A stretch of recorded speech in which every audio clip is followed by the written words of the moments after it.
नमस्ते, वित्त दलम चैनल में आप सबका स्वागत है। तो आज हम इस वीडियो में मोरिपियन लैब इस कंपनी का जो पूरा बिजनेस एनालिसिस है वो करने वाले हैं और इस बिजनेस में कंपनी के फंडामेंटल और फाइनेंशियल के नंबर्स कंपनी कैसे डिलीवर कर रही है उसके बारे में स्टेप टू स्टेप इन्फॉर्मेशन आज के वीडियो में हम देखेंगे।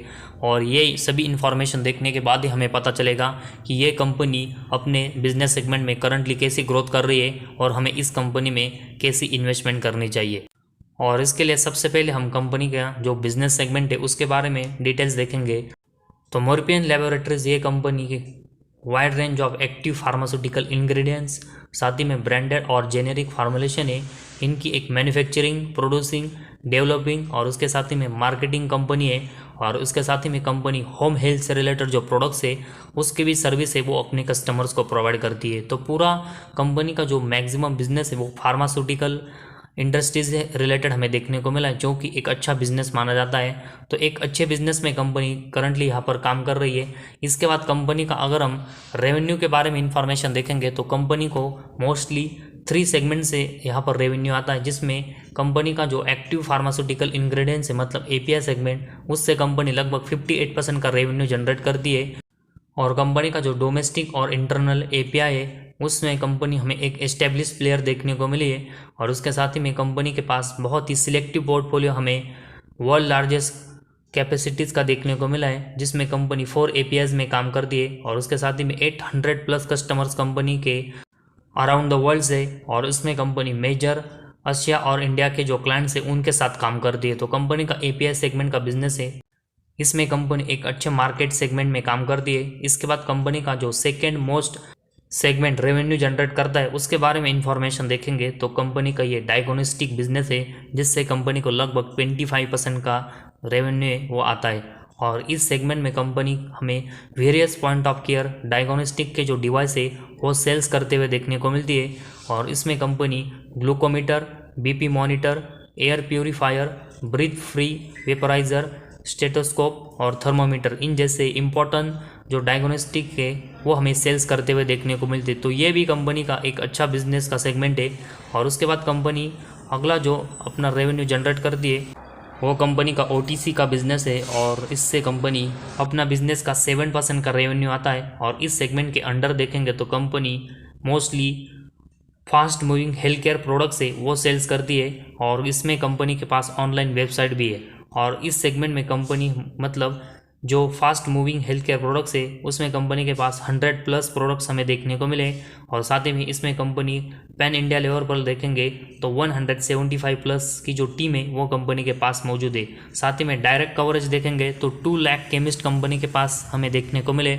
और इनडायरेक्ट कवरेज देखेंगे तो 5 लाख केमिस्ट है वो कंपनी के पास है। तो ये भी सेगमेंट कंपनी का अभी हमें अच्छा देखने को मिला है। और उसमें भी कंपनी का जो नेटवर्क है वो भी बहुत ही अच्छा है। और उसके बाद कंपनी का अगला जो सेगमेंट है फॉर्मुलेशन से, उससे कंपनी को लगभग 10% का रेवेन्यू आता है।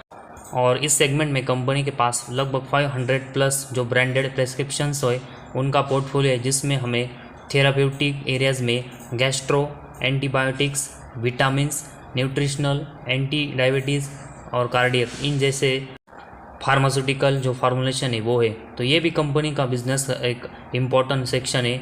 तो ओवरऑल चारों सेगमेंट अगर हम कंपनी के देखेंगे तो बहुत ही इम्पोर्टेंट है। और इसमें कंपनी का जो नेटवर्क और कंपनी के जो प्रोडक्ट्स है वो भी हमें बहुत ही अच्छे देखने को मिले। और उसके बाद कंपनी है जो रेवेन्यू जनरेट करती है वो पूरे सेगमेंट में अगर हम देखेंगे तो चारों सेगमेंट को मिलाकर तो इंडिया से कंपनी को लगभग 59% का रेवेन्यू आता है। इसके बाद यूएसए से कंपनी को 6% का और रेस्ट ऑफ वर्ल्ड से कंपनी को 35% का रेवेन्यू आता है। तो कंपनी का मोस्टली रेवेन्यू इंडियन रीजन से आता है, जो कि कंपनी के बिजनेस के लिए एक अच्छा पॉइंट है। और कंपनी को बाकी के कंट्रीज़ के ऊपर ज़्यादा यहाँ पर डिपेंडेंट नहीं होना पड़ता। और इसके बाद मार्केट की पोजीशन को ध्यान में रखकर कंपनी को कंसिस्टेंट डेवलपमेंट करना पड़ता है। और ऐसे ही डेवलपमेंट करने के लिए कंपनी ने और इसी को ध्यान में रखकर कंपनी अपने रिसर्च और डेवलपमेंट सेंटर्स को बद्दी लोकेशन पर यहाँ पर ऑपरेट कर रही है। और इस रिसर्च और डेवलपमेंट कैपेबिलिटीज़ पर कंपनी लगभग 6 करोड़ का जो इन्वेस्टमेंट है वो कर रही है। और मेजर कंपनी अपना जो ये इन्वेस्टमेंट है वो एपीआई बिजनेस के ऊपर कर रही है। तो कंपनी को जो मोस्टली रेवेन्यू आता है वो एपीआई सेगमेंट से आता है। और उसके ऊपर ही कंपनी अपने रिसर्च और डेवलपमेंट में ज़्यादा यहाँ पर इन्वेस्टमेंट कर रही है, जो कि ये भी बहुत ही अच्छा साइन है। रिसेंटली न्यू थेराप्यूटिक का जो एरियाज़ है उसके ऊपर फोकस देना चालू किया है, जो कि एक एंटी डायबिटीज़ से रिलेटेड सेगमेंट है। और इस सेगमेंट से भी कंपनी को आने वाले समय में अच्छा बेनिफिट हो सकता है, क्योंकि डायबिटीज़ से रिलेटेड अगर हम पेशेंट देखेंगे तो कंसिस्टेंट हमें बढ़ते हुए इंडिया में देखने को मिले, और इसका जो बेनिफिट है वो आने वाले इस समय में कंपनी को हो सकता है। तो ओवरऑल कंपनी का जो पूरा बिजनेस सेगमेंट है वो हमें अच्छा देखने को मिला है, जिसमें कंपनी का मोस्टली रेवेन्यू इंडिया से आता है, और कंपनी कंसिस्टेंट अपने बिजनेस में ग्रोथ करने के लिए रिसर्च और डेवलपमेंट के साथ काम कर रही है, और साथ ही में कंसिस्टेंट अपने बिजनेस में डेवलपमेंट कर रही है। तो इस बिजनेस के डेवलपमेंट में और रिसर्च और डेवलपमेंट की जो कैपेबिलिटीज़ है उसको कंपनी अपने फंडामेंटल और फाइनेंशियल के जो नंबर्स है उसमें कन्वर्ट कर पा रही या फिर नहीं, उसके ऊपर भी हमें ध्यान देना पड़ेगा। क्योंकि कंपनी अगर अपने बिजनेस को अपने नंबर्स में यहाँ पर कन्वर्ट कर दिए तभी कंपनी इन्वेस्टमेंट की नज़र से अच्छी मानी जाती है। तो कंपनी का बिजनेस अच्छा है, लेकिन इस बिजनेस में कंपनी के फंडामेंटल और फाइनेंशियल कैसे वो भी हमें देखना पड़ेगा। लेकिन उससे पहले अगर आपने पहली बार इस चैनल को विजिट किया है तो इस चैनल को सब्सक्राइब कीजिए, साथ ही में बेल आइकॉन प्रेस करके ऑल सेक्शन पर क्लिक करें, ताकि आपको शेयर मार्केट की हर अपडेट जानकारी सही समय पर मिल सके। और इसके बाद कंपनी के रिलेटेड और इन्फॉर्मेशन देखेंगे तो कंपनी का मार्केट कैप 1300 करोड़ का है। तो ये कंपनी एक स्मॉल कैप कंपनी है। इसके बाद कंपनी का स्टॉक का पी रेशियो देखेंगे तो 33.6 है, तो एक ठीक ठाक वैल्यूएशन पर कंपनी का शेयर ट्रेड कर रहा है। इसके बाद कंपनी का आरओसी देखेंगे तो 8.56% है, और कंपनी का आरओई 5.93% है। तो कंपनी का आरओसी देखेंगे तो इसके नंबर्स अभी ठीक ठाक है, लेकिन कंपनी को आरओई में यहाँ से और अच्छी ग्रोथ करनी पड़ेगी। इसके बाद कंपनी का प्रॉफिट एंड लॉस स्टेटमेंट देखेंगे, जिसमें पिछले 6 सालों का परफॉर्मेंस सभी सेगमेंट का हम देखेंगे। और सबसे पहले कंपनी का सेल्स देखेंगे तो मार्च 18 में 600 करोड़ का था, जो कि इसके अगले साल ये बढ़कर 700 करोड़ का हुआ। इसके अगले साल ये बढ़कर 800 करोड़, इसके अगले साल बढ़कर 1100 करोड़, इसके अगले साल मार्च 22 में 1500 करोड़, और इसके बाद मार्च 23 में मार्च 22 के कंपेरेटिव थोड़ा सा ड्रॉप कंपनी के सेल्स में हुआ। तो ओवरऑल कंपनी का जो सेल्स है वो सिर्फ मार्च 23 में थोड़ा सा कम हुआ है। उसको छोड़कर देखेंगे तो कंसिस्टेंट कंपनी ने अपने सेल्स में एक अच्छी ग्रोथ की, और पिछले 6 सालों में देखेंगे तो कंपनी का सेल्स ओवरऑल 2 टाइम से भी ज़्यादा का बढ़ा है, जो कि किसी भी कंपनी के बिजनेस के लिए एक अच्छा साइन है। और इस सेल्स के कंपैरेटिवली कंपनी का एक्सपेंस देखेंगे तो मैक्सिमम टाइम कंपनी ने सेल्स से वो एक्सपेंस के कंपैरेटिवली ज़्यादा किया है, और यही रीज़न है कि ऑपरेटिंग प्रॉफिट में कंपनी कंसिस्टेंट पिछले 6 सालों में प्रॉफिटेबल है। तो मार्च 18 में कंपनी का ऑपरेटिंग प्रॉफिट 65 करोड़ का था, जो कि इसके अगले 3 साल देखेंगे तो लगभग वैसा ही कंपनी का ऑपरेटिंग प्रॉफिट रहा। इसके अगले साल ये बढ़कर 119 करोड़, इसके अगले साल ये बढ़कर 137 करोड़, और मार्च 23 में 80 करोड़ कर रहा है। तो जब तक ये कंपनी स्मॉल कैप और मिड कैप सेगमेंट में काम करती रहेगी तब तक हमें इस कंपनी के जो नंबर्स और परफॉर्मेंस है वो बहुत ही वोलाटाइल होते हुए देखने को मिलेंगे। तो फिलहाल कंपनी का जो ऑपरेटिंग प्रॉफिट है वो वोलाटाइल है, लेकिन ये प्रॉफिट में है, जो कि इस कंपनी के बिजनेस के लिए एक अच्छा साइन है। और उसके बाद कंपनी का ऑपरेटिंग प्रॉफिट मार्जिन देखेंगे तो इसके जो नंबर्स है वो भी कंसिस्टेंट हमें बहुत ही ऊपर नीचे होते हुए देखने को मिले। तो इसमें भी कंपनी को स्टेबिलिटी लानी पड़ेगी। और उसके बाद कंपनी का नेट प्रॉफिट देखेंगे तो मार्च 18 में ये 30 करोड़ का था, इसके अगले साल ये 29 करोड़ का रहा, इसके अगले साल 34 करोड़ का रहा। तो इन 3 सालों में कंपनी का नेट प्रॉफिट एक ही रेंज में था। इसके अगले साल ये बढ़कर 97 करोड़ का हुआ, इसके अगले साल ये फिर से बढ़कर 102 करोड़ का हुआ, और उसके बाद नेट प्रॉफिट अगले साल मतलब मार्च 23 में फिर से ड्रॉप होकर 39 करोड़ का रहा। तो पहले 3 साल कंपनी का नेट प्रॉफिट एक ही रेंज में रहा। इसके अगले 2 साल देखेंगे तो इसमें बहुत ही अच्छी ग्रोथ हुई, और फिर से कंपनी का नेट प्रॉफिट है वो गिरता हुआ देखने को मिला। तो मोस्टली अगर हम देखेंगे तो किसी भी कंपनी का नेट प्रॉफिट और अर्निंग पर शेयर जिस तरह मूवमेंट होता है उसी रेंज में मैक्सिमम कंपनी का जो शेयर है वो भी रेंज होता है। और उसी रेंज के बारे में अगर हम देखेंगे तो नेट प्रॉफिट पहले 3 सालों में एक ही रेंज में था, उसके बाद उसमें अच्छी ग्रोथ आई तो कंपनी के शेयर में भी ग्रोथ आया, लेकिन इसके बाद फिर से कंपनी का जो नेट प्रॉफिट वो गिरा, और उसके बाद कंपनी का जो शेयर है वो भी हमें गिरते हुए देखने को मिला। तो इसी वजह से अभी ये कंपनी का जो नेट प्रॉफिट है वो ज़रूर यहाँ पर प्रॉफिट में हमें देखने को मिला, लेकिन उसमें जो वॉलेटिलिटी है वो बहुत ही हमें ज़्यादा देखने को मिली, और कंपनी के जो शेयर है वो इसी रीज़न की वजह से बहुत ही ऊपर नीचे हो रहा है। और इसी रीज़न की वजह से अभी हम इस कंपनी में किसी भी प्राइस पर यहाँ पर इन्वेस्टमेंट नहीं कर सकते। हमें इस कंपनी के शेयर को एक अच्छे करेक्शन में ही बाई करना पड़ेगा, क्योंकि कंपनी का जो सेल्स का ग्रोथ है वो कंसिस्टेंट बढ़ रहा है, लेकिन उसके कंपैरेटिवली कंपनी को अपने बिजनेस में ग्रोथ करने के लिए जो एक्सपेंस है वो भी बढ़ाना पड़ता है, जिस रीज़न की वजह से कंपनी का जो नेट प्रॉफिट है वो बहुत ही ऊपर नीचे होता है और उसमें स्टेबिलिटी नहीं रहती। तो उसी वजह से करेक्शन में अगर हम इस कंपनी में इन्वेस्टमेंट करेंगे तो ज़्यादा बेनिफिट हमें होगा।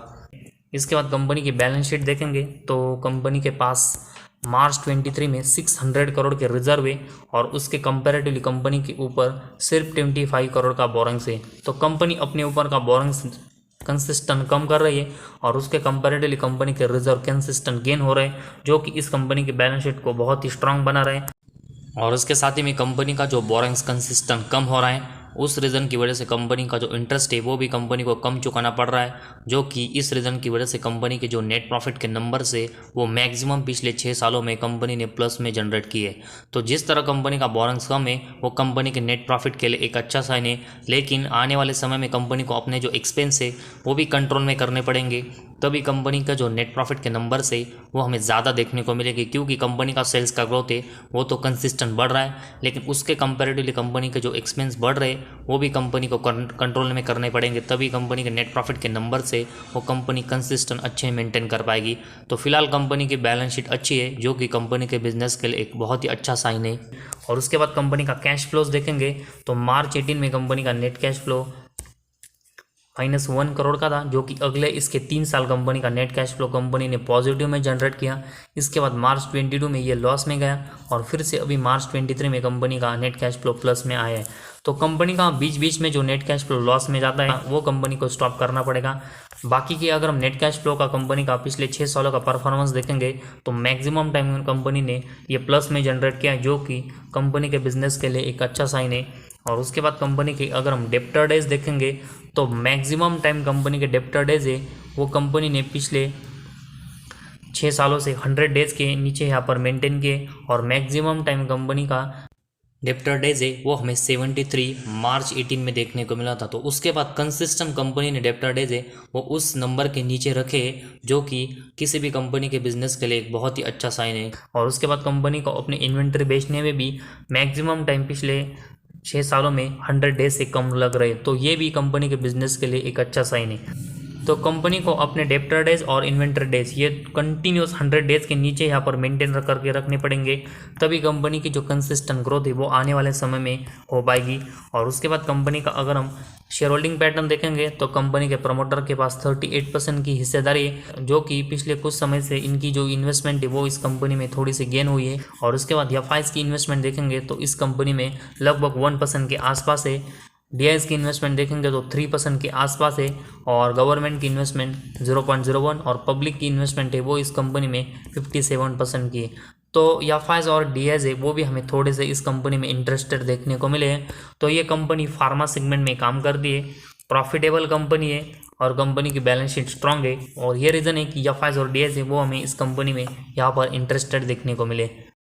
तो इस कंपनी के जो फंडामेंटल और फाइनेंशियल के नंबर्स है वो भी मैक्सिमम सेगमेंट में अच्छे हैं। साथ ही में कंपनी का बिजनेस सेगमेंट अगर हम देखेंगे तो कंपनी फार्मा सेक्टर में एक अच्छा डिस्ट्रीब्यूशन नेटवर्क के साथ काम कर रही है और कंपनी आने वाले समय में अच्छे ग्रोथ करने के लिए भी रिसर्च और डेवलपमेंट में हमें कंसिस्टेंट अच्छी डेवलपमेंट करते हुए देखने को मिले, जो कि कंपनी के बिजनेस के लिए एक बहुत ही अच्छा साइन है।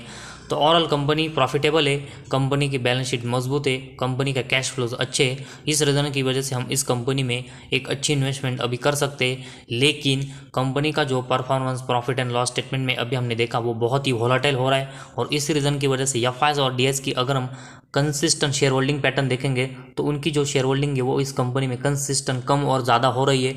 तो एफआईज और डीएस इस कंपनी में जिस तरह का कंपनी का शेयर और कंपनी का परफॉर्मेंस ऊपर नीचे हो रहा है, उसी तरह कंपनी में अपनी जो इन्वेस्टमेंट है वो कम और ज़्यादा कर रहा है। और इसी वजह से हमें भी इस कंपनी में अगर इन्वेस्टमेंट करना है तो एक अच्छे समय पर इस कंपनी में प्रॉफिट बुकिंग भी यहाँ पर करनी पड़ेगी और अच्छे करेक्शन में इस कंपनी के शेयर को यहाँ पर बाय करना पड़ेगा, तभी हमें अच्छा बेनिफिट इस कंपनी में होगा, ना कि किसी भी प्राइस पर इन्वेस्टमेंट करने से। तो ये स्ट्रैटेजी लेके अगर हमें इस कंपनी में इन्वेस्टमेंट करेंगे तो हमें आने वाले समय में ये कंपनी फार्मा सेगमेंट में एक अच्छा रिटर्न देते हुए देखने को मिल सकती है। और फार्मा सेक्टर में ये कंपनी एक अच्छी मल्टीबैगर भी, कंसिस्टेंट कंपनी का परफॉर्मेंस अगर अच्छा रहता है तो एक अच्छी मल्टीबैगर भी हमें बनते हुए देखने को मिल सकती है। तो आज हमारे इस वीडियो में बस इतना ही। अगर आपको हमारा वीडियो पसंद आया तो इस चैनल को ज़रूर सब्सक्राइब कीजिए।